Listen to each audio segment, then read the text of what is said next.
GM. This is the Web3 Writers Hour.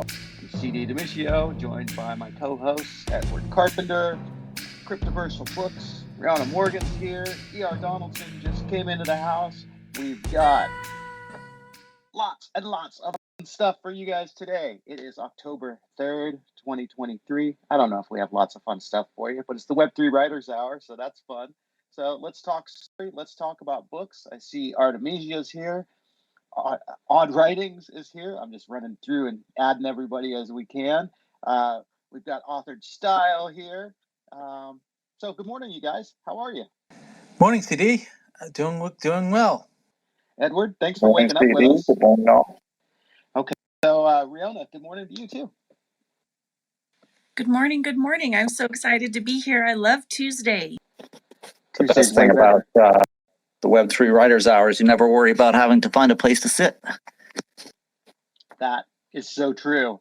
Hey, we've got Jessica's here also. Good morning to you, Jessica. We heard your mic go on there. Odd Writings, good morning. E.R. Donaldson, good morning. You guys say good morning. Go ahead. Hey, good morning. Good to talk to you. Good afternoon for those of you on the East Coast over here. It feels like it's been a long day. I'm jealous of those just getting started. Good afternoon, good morning, and whatever else works. Yeah, it looks like we have a very full house today, so it's great to see so many familiar faces in the crowd. So this is the Web3 Writers Hour. It's a conversation more than anything else, and what we talk about is the place where Web3 and writing intersect. To get us started today, I've brought a topic, and my topic is pretty simple. Jobs Web3. What do you guys think about jobs in Web3? What are some jobs in Web3? Do you have jobs in Web3? And yeah, let's just talk about that. Anybody that wants to get started, just go right ahead. Well, I'll jump in, PD. I hate to leave the mic unattended. I wouldn't say that I have a job in Web3. My wife certainly would not. She claims I have hobbies. But I would say that it is some place that I still spend a fair amount of my time doing editing and doing some NFT publication. But I would not consider this to be a job at this point. Yeah, I'll jump in. I didn't want to start off on the negative note, so I kind of let the mic lag there. But yeah, this is definitely side hustle territory, but not so different from how indie authors get started over in the Web 2 space. So I don't think that's anything against Web 3. I just think that's kind of the plight of the artist, the developer, the people who are really trying to go out there and do something innovative. It's not a job until you hit it. But I think most of us right now, especially with the way the Web3 market's going, this is more of a passion than a job. Yeah, I'd have to agree. For me as well, it's a maybe not even a side hustle, because that would imply that there's money coming in on the side, but a hobby and a source of creativity, a source of experimenting, a source of picking up some skills. When the bear market comes back, people who have the skills and the experience and who have been playing in the technology and getting their hands dirty might be the ones first in line for the jobs that are created. That would be a nice thing looking down the road. But I do find myself picking up skills despite myself. Yeah, I guess I would say this ties into one of the things that I said, maybe we could talk about, which is just the monetization end of literary NFTs.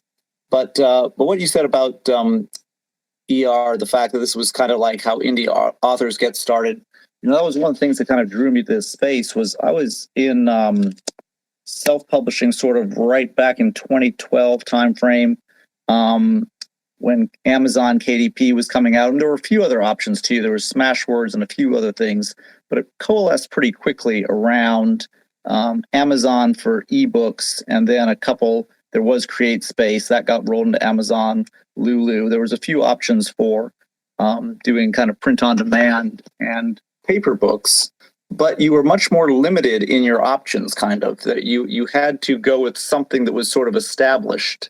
And the Web3 space feels a lot more free and there's a lot more potential. You can try a lot of things here. So that was one of the aspects that I was struck by. The other was someone, I think it was CD, mentioned, when the bear market is gone, or when the bull comes back.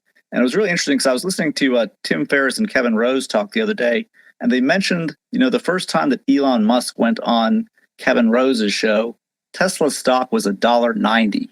And way back when, Tim remembered Kevin telling him about this weird thing called Ethereum that you could get for a couple of dollars, and Tim was like, "Oh, what a fad! Not gonna have any part of that." So I think that we may still be very, very early, and I do think that there's a lot of advantage to having experience in the space. So I'll leave it at that and see what other folks have to say about it. Yeah, I just want to jump back on, because it's interesting because it really it kind of comes to what does the maturity cycle of markets look like, right? And I think that a lot of what the Web2 indie space eventually came to be is because you did get this player that essentially established some dominance, and they did that not necessarily because they were a preferred vendor by any means, but they became that way because they were able to reach people and to onboard people into the space in ways that nobody else could. And they essentially created a marketplace that was thirsty. So it'll be interesting. I mean, early days, I definitely agree with Web3. I mean, I'm here, I'm still striving hard, but it's going to be kind of a different cycle, I would say, than what you saw with indie publishing in Web 2, in that, there is this dip here. And I think the dip was because you were seeing a lot of people who were getting into it from a very speculative investor standpoint. And I think at this point, we still have not found a good way to channel the creatives and the consumers of creative material in the marketplace. But, interested in people's thoughts on that aspect. Jessica, what do you think? I guess Dylan, we're gonna go to you in just a second. First, Jessica threw her hand up, and then we'll go to you right after that. Thank you. And hi, everybody. It's great to see so many of my friends' faces. Yay. I love you guys. Thank you for sticking around in the space too and building. So yeah, I would say I couldn't agree more, quite frankly, with that assessment because, back in 2021 in June, I launched my universe, and I had these NFTs. I wanted to sell them for like $20 or something like that, and just like get fans in, get them engaged with the content. I mean, not content, but the universe and the story and the characters. And I just realized quickly that there wasn't, the fandom wasn't in the space. So, how can you build a universe without fans? And not only were fans not there, but speculators came in and snatched things up and then would create a really toxic environment in the space of like whatever Discord or community you had, because they're like, well, where's my money? Where's my money? And it's like, I'd be like, fuck off, sell, get out. I don't want you. I'm not here for your money. I'm not here to make you money either. I'm here to create a universe and entertain and build a community around, escaping and writing and co-creating in this other world. It was so frustrating. And then on ETH, of course, you want to sell a character that maybe they can write their own character in the universe or something, and you want to sell it for $20 or something like that. It's just like a little token. It's a token. It's not like an investment piece for me. I didn't want that. I wanted thousands and thousands of people buying in at like $15-$20. Not 10 people buying in at $10,000, so the whole space was really not built for fandoms or for authors, in my opinion. And now I see fandoms just really looking askance at the space in general. So I'm going to let other people talk, but I just wanted to confirm that that's been my experience. And I do think there are solutions, but I want to let other people talk, and then we'll see what we can come to, think about, ideas. And I have some ideas around solutions and stuff too. CD, request for a quick rebuttal. I didn't hear what you just said. Was that ER? Did you say something? Go ahead, Dylan. I'm sorry. Yeah, okay. Well, yeah, kind of like what Jessica did. I want to take it to a slightly different spot because, I mean, everybody knows I've been in Web3, trying to provide a good user experience, trying to provide, technologies that people want to use for a long time. It's been very frustrating. It's been very difficult. It's also been very rewarding. And I've made a lot of amazing friends. So I want to say, like, early, yeah. I mean, straight up, I've pitched a lot of people on, PageDAO's Web3 Publishing ideas. It's been difficult to get people to see it in the past. And the reason that most people give is that it's too early and that the technology and user experience just isn't quite ready to scale to this market yet. And so there's kind of this perception that, like, yeah, okay, maybe we're in the queue or something, but like big things need to change before we're going to be ready to actually start to execute in such a way as to onboard IRL users that have IRL concerns about IRL, stuff like novels, right? And so one thing that I think of a lot whenever I'm thinking kind of down this line, it is, what are the barriers to entry? What are the blockers? Like the atrocious Web3 user experience is definitely number one on the list. But, I guess I'll jump off the mic too and kind of let the next person in. But, for me, like where my mind goes is, very much like kind of a user experience. Where are the blockers type of place here? Okay, we got bunches of hands up. We're going to go with Riona Morgan next, then Edward Carpenter, and then E.R. Donaldson, just in the order that the hands went up. So, Riona, you're up. Yes, hello. So good morning. And I just want to send a special shout out to Easy. Hi, hi, hi. It's so great to see you. It's so great to see everybody too, but I haven't seen Easy since I was in New York and we got to meet up there in real life. So that was wonderful.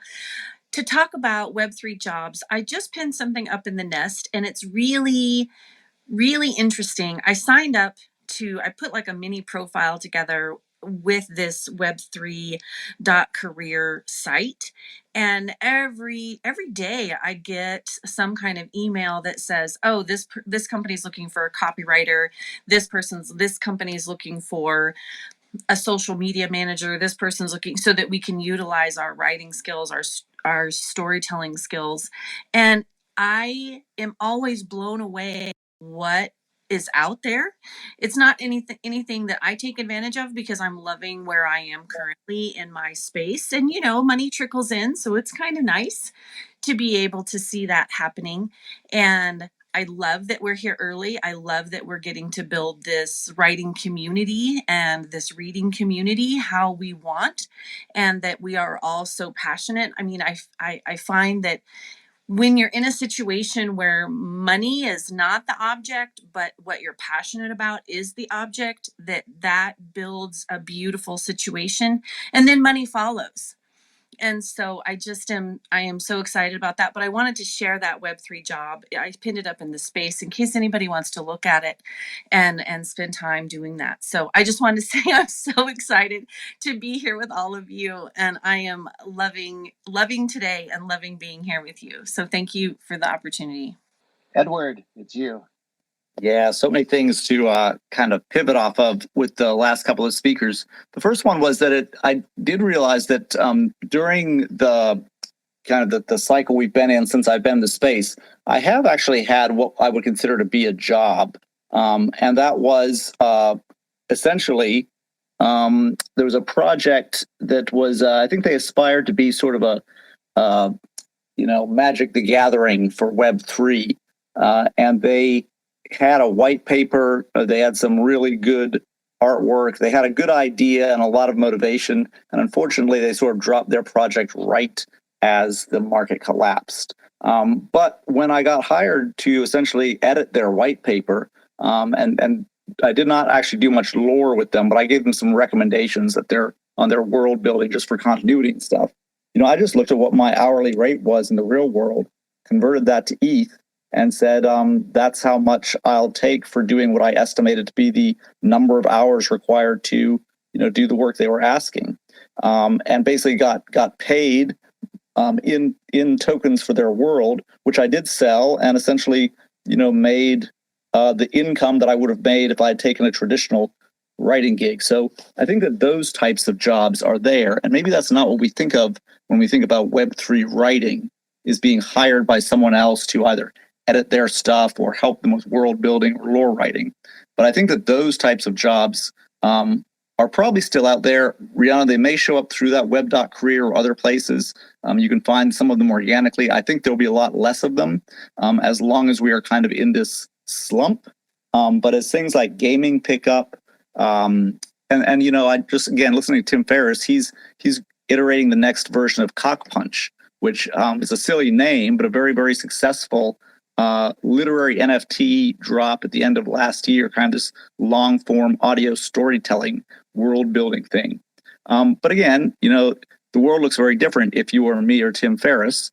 We may both be writers, but he has a very large, very motivated base, and a base that leans kind of towards this sort of stuff, towards technology and towards, being a first adopter and N equals 1. So that was the first thing, and I'll save my other ones for after some of these other hands have had a chance, because I'm really excited to see so many people in the audience, and really this is like CD said, a conversation, not a lecture. Okay, on that note, I'm going to mute everybody for a second, and I'm going to speak so we can talk about the order that people are going to go in. We do got a lot of hands up. I believe E.R. Donaldson is next. Jessica was after E.R. and Easy and Crypto following that. Also, I saw Ephraim Nadoro had your hand up. I don't know where you were in that lineup, but if you want to put your hand up again, you'll be right after Easy and Crypto. Now, before I turn back on the mics, I just wanted to say a couple of things. Like, Jessica, what you said, what seems like an hour ago now, so rang true with me, in that I came into this space because I thought collaborative storytelling and being able to write from characters and building a universe was like this amazing opportunity. And I found the same thing, that there were speculators, there were people that wanted to make money, but there weren't a lot of people that wanted to share creativity and be creative together. I created a project specifically for that called the Izita Bears. I think some of you guys have them. And it was a free mint, and we gave it out. And the idea was we were going to tell all these stories. They were basically like these sort of adult Care Bears kind of things. So I crafted the whole project. I put it up for free, and it sold out in a couple hours, 10,000 pieces. And they were all taken by bots, every one of them. It completely destroyed it. It ruined it forever. These Zeta Bears are still out there. They're still owned by a bunch of bots that botted the mint. And that was my fault in not understanding that. But I just wanted to say, before I go back, that, that was my experience too. So I totally get it. Okay, ER, you are up next. I'm going to unmute everybody now. All right. Thanks, everyone. And hey, thanks, Jessica. I don't know. Sorry, my phone must have overheated or something. Got the mute button stuck. Anyway, no, I just wanted to say that what you had earlier when you were talking about the fandom, that just resonated so hard with me because, for those of you who may not be familiar, I really went all in trying to get something like that over on Soul Type, and we had a really nice initial experience. You can read all about the details over in, I believe it was the September issue of Vagabond magazine. But ultimately what it came down to is, even though all these free mints were coming out and doing really well, and then even, a modestly priced, mint did okay and doing okay on secondary, when I came back with my next project, which was really supposed to be a fandom-based project where, hey, you guys get to decide the direction of where we go with this serial, it just evaporated because you're not dealing with the actual fans that would be interested in that kind of project. So, and then Dylan mentioned, okay, what's blocking this? What are the barriers to entry? Essentially, I think what we're really going to need to do, I've onboarded a couple of my fellow independent authors into Web3, and a lot of them just go, yeah, this is cool, but that was really hard.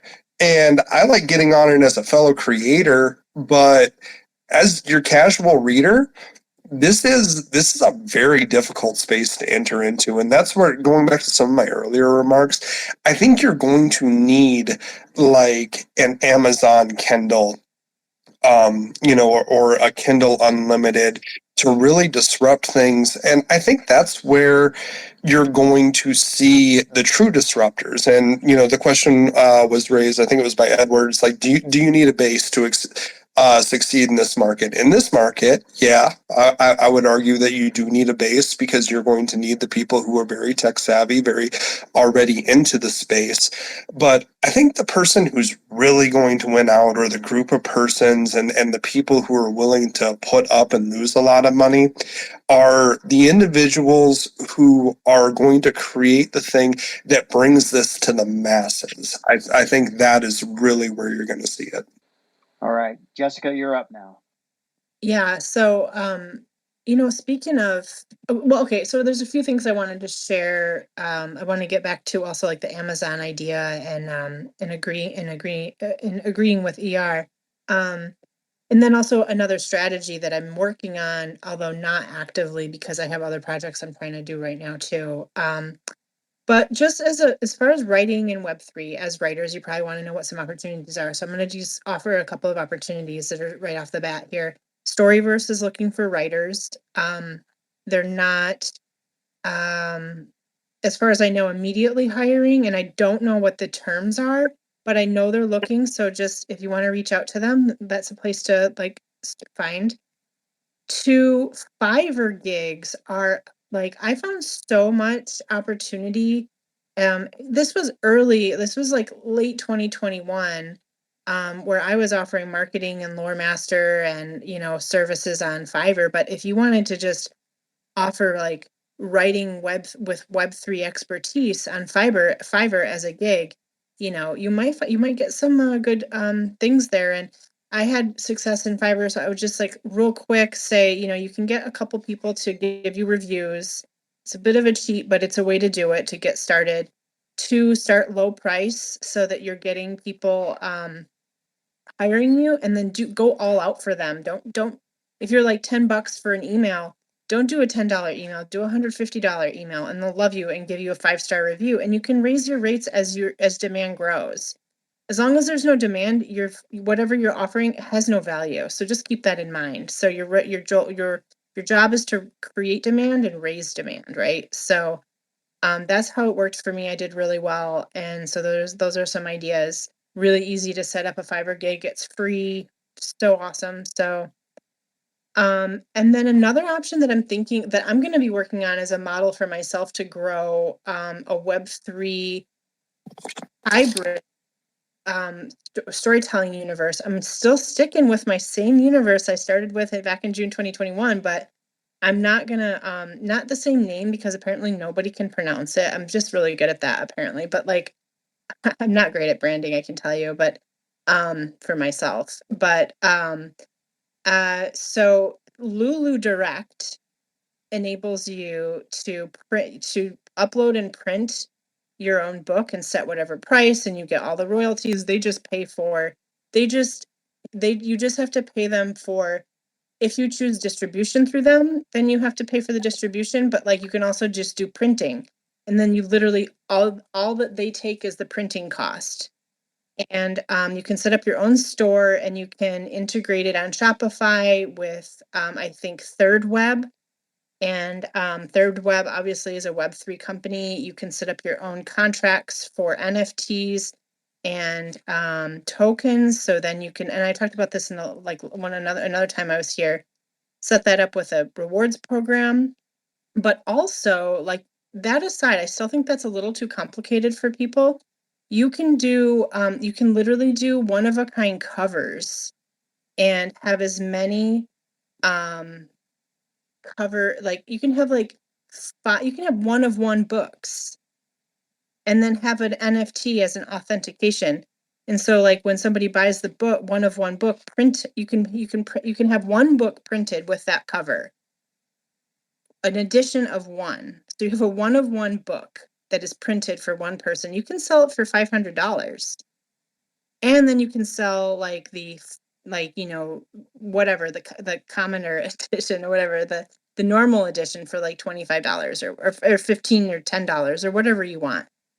And I want, what I'm looking at doing is using the writing as marketing, using maybe like 11 Labs voices for narration and putting them for free on Spotify. Like, you can merchandise your world and create other ways of monetizing and getting people involved. And, a lot of people are not going to have spare cash in the next 5 to 10 years.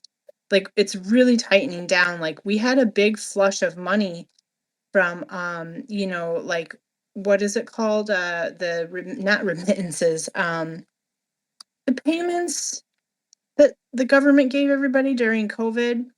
Stimulus. The stimmies, right? So the stim checks. So that like created a whole bunch of like artificial money in now we're actually paying the price. We're going to have a lot less. People are not going to be paying $25 for a hardcover book, so we need to find a new way to entertain and to monetize. And so how do you create a mass audience for a book that they haven't read and don't know if they like and don't have the discretionary income to be buying $75 worth of books in a year? You know what I mean? And maybe they will. Some of them can. But like, I'd rather have 1 million listeners and be getting like, AdSense money from people who can't afford it. And then then they can maybe buy one. There's just a variety of things that you can do. And I'm going to be putting all my books for free. And then the physical editions and the one of ones and stuff that are authenticated with an NFT. And then people can join the rewards program and be part of it. And also like maybe even make money when they can't afford to spend, but they can give you value by helping market and expand your community, right? So that's what I'm going to be working on. And I just wanted to share all that with you guys. Jessica, that's amazing. We'll dig into that a little bit more a little later. First, I want to let Easy and Crypto get up on the stage. After Easy is going to be Ephraim, and then Edward Carpenter and Odd Writing. So, Easy, good morning. Morning. Hey, all. Oh, this is such an epic conversation. I've been missing these. And just great to be here with so many amazing people. I've sort of taken some time in this lull to be a little less active in Twitter Spaces and stuff. And I was down at Costa, got some great family time. And but it's great to be here and be back. I'm just loving this conversation, Jessica. That is such a great take. And I want to say, just to add on, like, I love how you're thinking, and I think this is great to have it free readable. You can have your price your one, but another thing, maybe you have 10 editions at a percentage where those add up to like the one of one. Maybe sometimes you'd even do 50 or 100 editions that are a little cheaper, but to broaden your collector base. So kind of having that ladder for your collectors to be able to get in, your super fan that gets that special one of one. Maybe on some short stories or poetry, you do more editions. I've seen some, nice poetry drops, collected a few myself. So it's not dead, but it's slow. That's for sure. But I think that we're the people that are still here and building in this big lull we've had are just the real innovators, and that's what it takes, is just reformatting, trying something new until you kind of get in your groove and you get something where you have some collectors grooving as well. It's just it's a tough time. Going back to, like, I didn't have my AirPods, so I didn't hop up earlier when you guys were talking about jobs in Web3, and I'm fortunate enough to actually have a job in Web3 still, and I've had others, and I've lost like dream jobs, and it's tough. But just sticking with it and kind of throwing your hat in the ring as much as you can, and being present and active really does help to kind of keep keep in the know. It's so hard even just to keep track of everything that's going on. But yeah, I'm super happy to be here. Much love to everybody, and I'll be more active going forward again too. It's so good to have you here. Ephraim, you're up. Thank you for your patience. Hey man, yeah, no problem. Thank you for having me up. It's really entertaining. I'm loving the conversation so far. Yeah, so The thing I wanted to mention, and Jessica touched on this quite well, is as writers, I mean, I've been writing for 3 years, and over the course of that time, I've released uh, two poetry collections. One of which actually went live 2 days, 3 days ago. Yeah. So, and she mentioned something about like free copy, and that's exactly the same route I took with my latest collection. I mean, the ebook itself is free. You can download it for free. But then the angle I took was trying to create virality.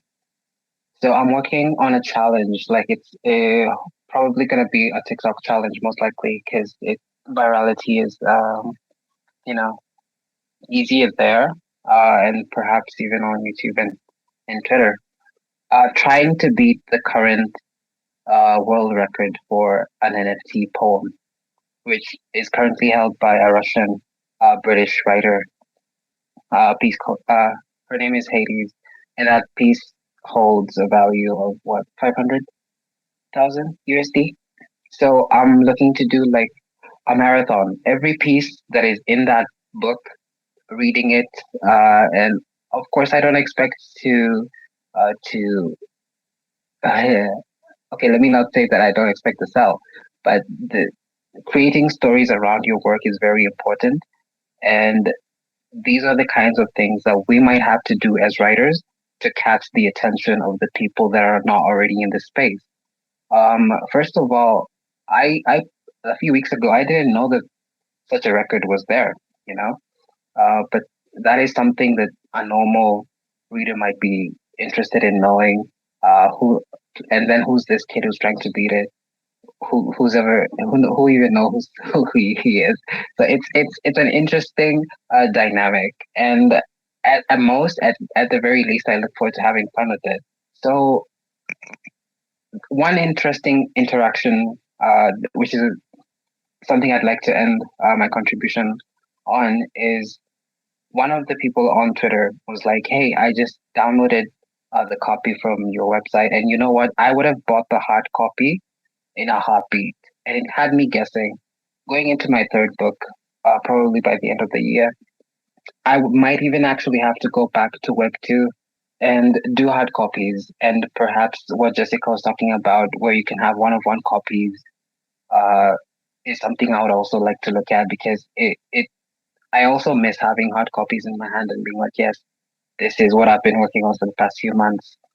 And yeah, I guess uh, it's going to be interesting to see how the space evolves towards a more settled space. Like we all know, industries, you have all these people pop up, and then one or two teams flourish in the long run. And the cool thing is, we're the ones who get to shape it. As far as it's concerned, Edward, everyone here doing amazing jobs, just trying to shape this space. So yeah, let's all see how it goes, and let's make the most out of it. Thank you so much for bringing that. This is such a great space, you guys. It's so many ideas coming around. Edward, you're up. Your hand's up after you, Odd Writings. And I just want to point out, if you're in the audience and you have something you want to share, you want to be part of this conversation, it is a conversation. Just request to come up on the stage. We'd love to hear from you. Edward. Okay, great. Again, so much stuff that I'd like to pivot off of there, but I'd like to start by just asking everybody, this is a great opportunity to connect with some people like yourself. So if you're not already following pretty much everybody in the audience, I kind of highly recommend it. These are probably your people. And the other thing that you might do is to look, I think if you're on your phone, definitely, I'm not sure how it appears on browser, but you should at the top of your interface just have some tweets. We call them the nest, I think, sometime, but they're just something that one of us has thrown up there. And I just want to highlight a couple of them that I thought are relevant to this. The first was one I pinned up that says, love this one. And it links to a piece of visual storytelling. And I just want to kind of touch on the fact that regardless of whether it's a bear or bull market, what's really going to create your audience and the reason Tim Ferriss has, 1 million followers is because he creates good content. He's mostly a nonfiction guy, but he can tell a nonfiction story. And the reason that some of the things that have hit it as writing projects, to include Neil Strauss's project One with Lit, his book. He didn't get to be a New York Times bestselling author by not being able to tell a good story. So storytelling is important, and I think one of the things that NFTs does is it kind of opens the aperture on what that can look like. As writers, we definitely are very comfortable with black and white text on a page, but that one that I pinned up that said the thread, these are visual story, but this one I think just take a look and see what you think. I put another couple up in there. One of them is, and Jessica, I'll let you come back to this one later perhaps, but I know you have a hard copy poetry book that's either out or almost out. And maybe at some point you can tell us, or maybe just throw a tweet out when it's available. I looked for it in a couple of places. I couldn't find it, but I know the proof just came out recently, so maybe it's not 100% available. But I'm looking forward to collecting that in IRL. And I don't know if this one will come out as an NFT. I know you've published some stuff on Tezos and some other places. But that was something I wanted to just highlight, is that this is part of, writing in Web3 can in fact be a physical item. And I think Vagabond Magazine is available in many different formats. It's available as an NFT, I think maybe on a couple of different blockchains, but it's also available, I believe, on Kindle. And I'm not sure if you guys are doing it as a hard copy yet. So talk about that. But again, just, changing, what it means to be a Web3 writer and just kind of thinking outside the envelope. And then I'm about to throw one up there too, which is the link to Ephraim's project. And, to me, Ephraim is, we connected across continents. I think he's in Kenya. I'm in Australia. Our connection is kind of a shared love of poetry. And what I like is that, kind of this Web3 space makes it possible not only to connect, but Ephraim has been the contributor to 2 issues now of Arts and Poetry. And what Web3 does is it allows him to get micropayments every time we sell, 1 or 2 copies. He gets a little bit of Tezos or a little bit of Polygon without me having to do anything except make sure that I got his Tezos address right when I created the NFT. So I think that there's so much good stuff that's being talked about here. This will definitely be one of those podcast-worthy recordings. But I think I'll leave it at that. Lots more to say. But yep, follow each other, engage with some of these posts we're throwing up there. If you have a post that you think merits being up there, feel free to DM me on the side. I'll see what I can do for you. Edward, thank you for putting that up there. We need to throw a copy of, or a link to the most recent issue of Vagabond Magazine up in the nest. I'll do that in just a second if somebody doesn't beat me to it. But our latest issue came out a few days ago. That's the October issue. It has Emily Lazar on the cover. She's Queen of Heavy Metal in Web3. We love Emily. We had her on yesterday on BMGM.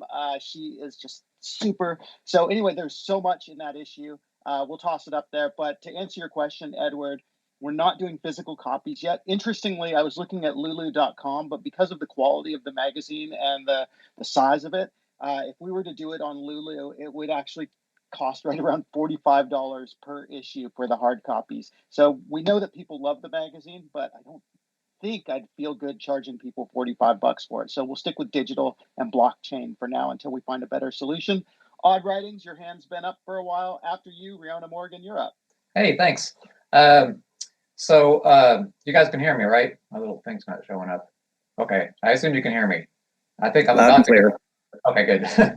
So one thing I've been doing with my previous book and also with my current one, I'm trying to mix advertising with the book itself and also mixing Web 2 with Web 3. So for example, there's a couple poems that I've written. I wanted to have the poems as NFTs, but I also wanted to have an ebook version. So I have a version up on Amazon as well as Smashwords, and on the Scent platform. It's illegal. Hey, I'm just gonna tell you right now, Amazon took my work down. So I posted my shit as an NFT, and if you read the user agreement on Kindle Direct Publishing, it says you can't have anything. That's okay. What you're talking about there. there are two ways to do Kindle. You can do it where you can have an exclusive thing, and you can also do it where it's not exclusive. But for not exclusive, you get a lower percentage, and that's what I'm doing. So it's totally good to have NFTs and Kindle as long as that's the contract that you pick. But in any case, what I'm doing is I have a supporters page in the printed book. Okay. And then on the Scent platform, I'm running, it's not exactly a contest, but it's this kind of thing where I'm giving away free NFTs, and there's going to be 75 total. If you can collect all 75, then on the supporters page, I will let the collector put in, a link to their website, or basically anything they want people to see, to have eyebrows, so it's kind of a thing where if you wanted to advertise your own book, you could collect 75 of these NFTs, and then I would include a link, and then when the actual physical book goes out, you would be on the supporters page with that link. So I'm going to see, I'm hoping it'll work out okay, but that's an idea to think of when you're mixing Web 2 and Web 3, is to use the book itself as a way for NFT people to get their foot, or get a little bit of Web 2 people looking at their Web 3 stuff.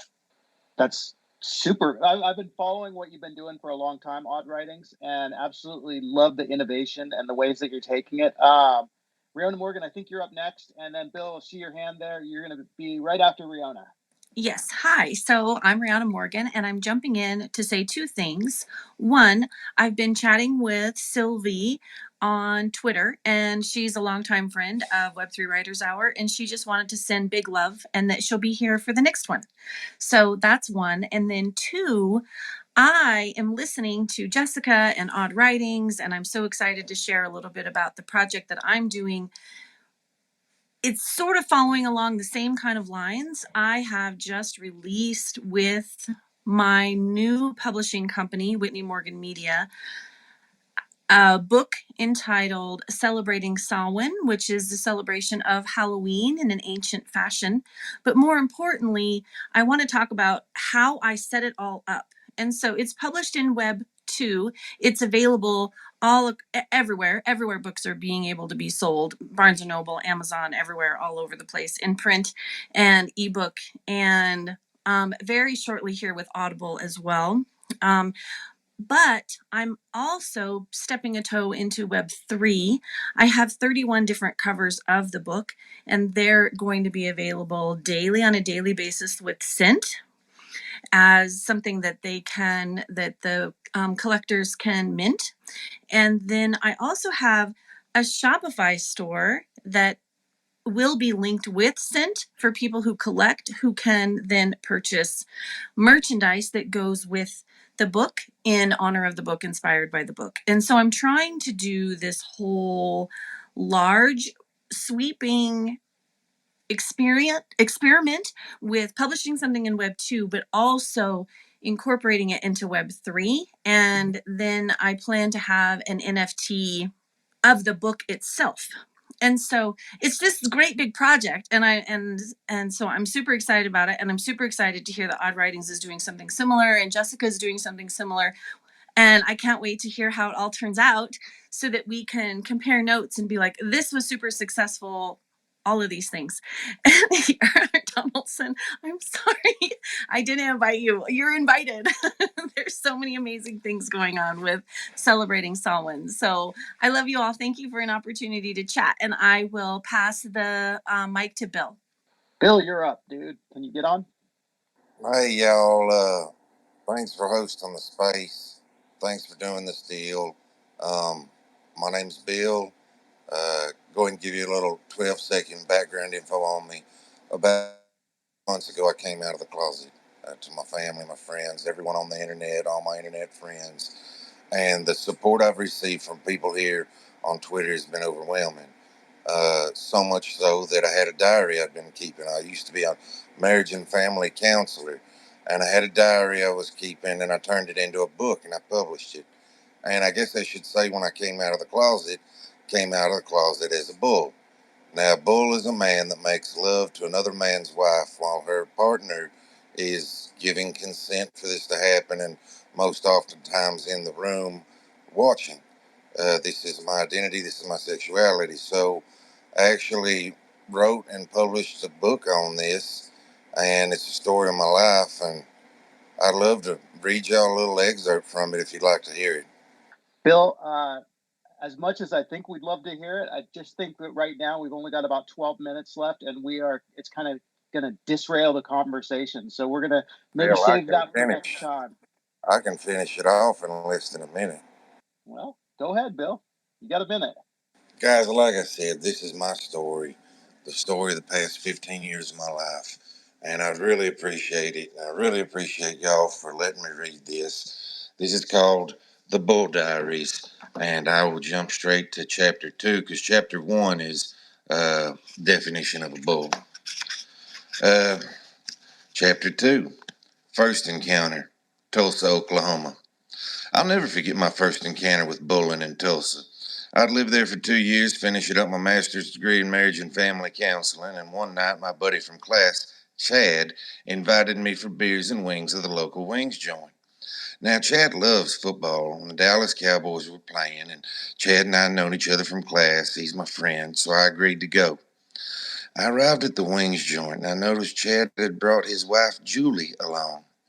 I'd always found Julie to be attractive, but tonight, as I saw her eating those bone-in wings upon entering the restaurant, I couldn't help but feeling a tingle beneath the buckle. Julie ran up from the table they were seated at and gave me a big hug. I sat down, shook Chad's hand. We ordered a round of shots, had wings, and watched football. We're all having so much fun, but then, out of nowhere, Julie started flirting with me. At one point, she laughed at a joke I told, then she brushed her hand across my chest, almost like she was stroking my chest hair. After we finished eating, she reached into my lap and cleaned her dirty hands on my wet napkin. Well, Bill, that was your time, man. It sounds like a book that I think everybody would probably want to find out the rest of what happens with you and Julie and your friend. We got about 10 minutes left in the show. So what we want to focus on now is back to just Web3 writing. How are you guys promoting your work? What work are you seeing? And I do want to give Jessica, you had some thoughts you were going to come back to. So if you want to take the mic, it's yours. Okay, I totally don't remember any of those thoughts, but I have new thoughts. And one of the things that I recommend is getting to know AI so that you can create media to do marketing, short form marketing, especially if you're a sci-fi writer or any kind of storyteller. You can a sci-fi fantasy, like I am, but any kind of I do I started my poetry account on TikTok and Instagram, and I'm slowly growing that. But I create media using Midjourney and Runway and Dream Studio and those kinds of things. And then I put it into CapCut. So easy. CapCut. I don't know if there's anything else, but I can share anything that I like figure out. I'm so happy to share with you guys. So, but I've been creating some really great content that I really like, and my accounts are growing slowly. The views are going up every day. It's a slow process. It can take like 6 months, but it's easy with AI. So I just really recommend that if you're trying to create, virality, if you're trying to create marketing, making media to illustrate your story and get people interested is very accessible with AI.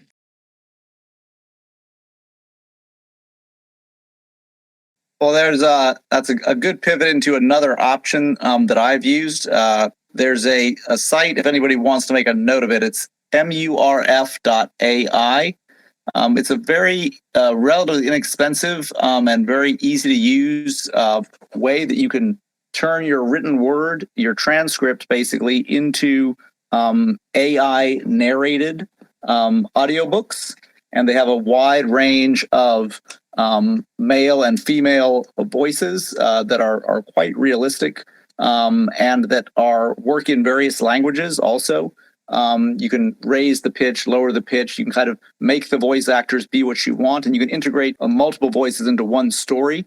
So that may be something that may be worth looking into for some people. I know I've done audio books with multiple voices. One of my sisters is actually a voice actor, and I have a brother-in-law who's got a studio. But that requires, like you said, the truck and the credit card, or in my case, a flight back to LA. So the AI might actually be a better option for some people at some times. The other thing I wanted to touch on really quick before we end up was on this topic of how do we monetize. And Jessica had mentioned something about, she'd rather have, 1,000 readers at $10 than one reader at $1,000. And I'm actually curious what people might think about the potential to sort of go the other way. So we've been doing this arts and poetry project for a couple of issues now. And the idea was that we would, mint 100 copies and sell them, I think, for about 10 pesos, or about $5 perhaps. And that would go to the various artists. And if the entire collection sold out, then each artist would probably make around somewhere on the order of $50 to $100 for their bit of art or poetry. And the reality is despite having, 20, pretty good creatives on most of these editions, those are just not selling out. When I do a individual poem by myself, I can, do a much smaller run of them and tend to sell out. And I've seen other poets do the same thing. So one of the things I've thought about doing is to actually create a one-of-one edition for one of the future issues that is essentially it's exactly the same poems, but probably the spoken word version provided by each artist and some more functionality, something that makes it a very unique piece, and then mint that as a one-of-one, preferably with a patron in mind, because there are people who are happy and able to pay, 1 Ethereum for something that they really like,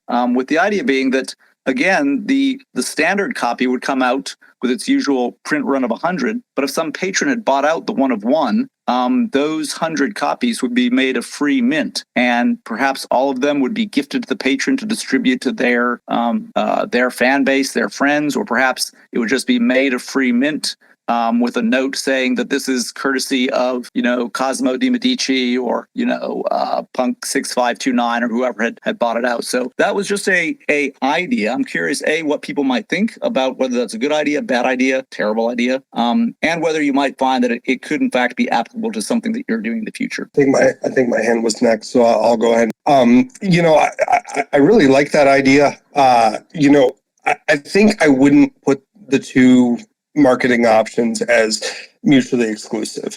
One place you really see this work is in crowdfunding campaigns. Kickstarter, you have the different tiers, and I think in Web3, Bookfolds had a really good idea about this. It didn't work out in my case, but I think Riona could speak to more. I think she had a more successful mint over there. But no, I mean the idea of let's have a one-of-one. Let's have these different tiers, these different offerings. It really comes down to what the market could bear, or really in the case of creative endeavors, what your fan base is going to do. You look at some of the more famous Kickstarters by writers like Brandon Sanderson comes to mind. Is that the way that they tier or don't tier those things, it all depends on who you're catering to. But no, I absolutely don't think. Granted, I will admit I would rather have $1,001 fans than one $1,000 fan. Me personally, but that said, I don't have to choose between the two. If I can have $999 fans and then that $1,000 fan, I'm going to take advantage of it every day of the week. So no, I think it's a great idea. Okay, Odd Writings, I think you've got a word, and then Jessica, your hand was up next, and then we'll close out after that. Yeah, I lowered my hand because basically I wanted to say the same thing that E.R. Donaldson just said. It doesn't have to, you can do both at the same time, I think. Have a 1-1 and then have a second tier. So there you go. Yeah, and I would add to that, you can try anything and eventually you're going to figure out what works, and things are going to change at different times, what's working and what's not working, and really just being active and trying things is where you're going to get the data as to whether something's going to work or not. and how it works and under what circumstances it works, etc. So that's what I try to do, and that's how I stay kind of nimble in the market and keeping opportunities and things coming is just through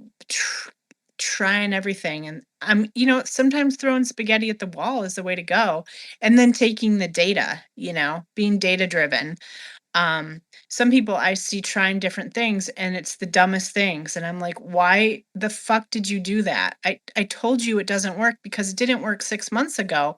Also watch what other people are doing and seeing if it works. I mean, it's just like they lose. It's like lose after, like, it's an L after an L after an L, and I'm like, dude, like, you don't have to make all the mistakes yourself. You can watch other people make these mistakes and then not do them, and then listen to people who are succeeding and see what's happening. So, and I don't mean that in any way in any respect towards any anybody here, obviously, like, I don't mean that to anybody in particular, but like, just there's a lot of data out there, and the more data you can get, the more you can adapt, and doing something wrong once isn't going to hurt you. Not acting is going to hurt you more than anything. So, and then the last thing I would say on that is, with the social capital that you have behind you, with your project in Web3, you could do a one of one. And I would I don't even know if necessarily Tezos is the market for that. I would be more likely to do it on ETH, to be honest. But that's just me. I don't, I really don't see big. I see kind of a really insular, clicky, niche, super niche community on Tezos. And I don't see like super high, like you could do Tezos, you could do a version on Tezos and a different version on, ETH. Just try things out. And I know we're over time, so yeah. That's all. Edward, I saw your mic was on, so did you want the last word here? No, I think that the last word goes to our Hawaiian host, and I'm happy to let you give the standard. Awesome. Quick point here. I'm actually not Hawaiian. I live in Hawaii, but being Hawaiian and living in Hawaii, very different things. But I do embrace the concept of aloha, and that's why every time we do the Web3 Writers Hour, we close out with everybody that's on the stage opening up their mic and saying aloha. It means hello, it means goodbye, it means love, and it also represents we all breathe the same air, we are one. So let's all just open our mics together and take a deep breath, and then we'll exhale with aloha. Aloha. Aloha. Love you guys. Great session. See you next week.